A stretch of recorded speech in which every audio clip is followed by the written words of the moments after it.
Well, what the key findings are is the expectations for house prices over the next 12 months will continue to grow, but to slow somewhat. When we're looking at this year, we're looking basically in terms of increases of around 9%. Next year, the market is looking for increases around 4%.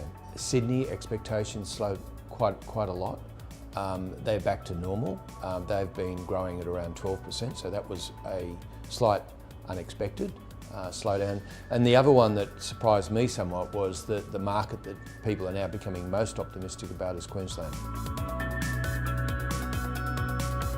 In the property market of essentially new property, so particularly apartments, what we're seeing is somewhere around about 11% of sales are to foreigners and mainly Asians. So around about 6.5% of the current existing stock of houses are currently purchased by foreigners as well. Now, there you have to be a little bit more careful because they need foreign investment review, but I think reality is or they buy a house, demolish it, rebuild it within 2 years, or most likely they have children in education and they buy it then.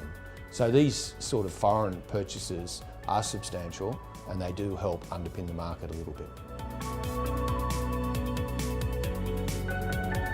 Rising property prices make people feel wealthier.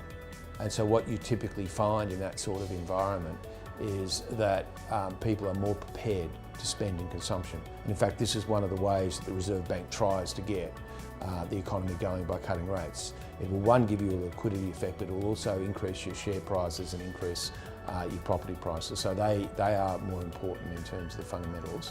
The other mechanism that increasing house prices does is it prices people out of the market, and they then have to go to the outer suburbs, if you like, and start rebuilding. And so you then get some actual construction activity. Hasn't happened yet, but there's been a lot of building approvals, that, if you like, approval for a new purchase of or new building of a loan. And so that says that also helps the economy. We think unemployment's probably going to rise to something like 6.5%. It's slightly below 6 now. In that sort of environment, and also in an environment where the government has cut a fair bit in terms of fiscal policy, we think the economy is going to need a bit of help. So we have one more rate cut, but not till November. And it's really going to depend on what happens to unemployment.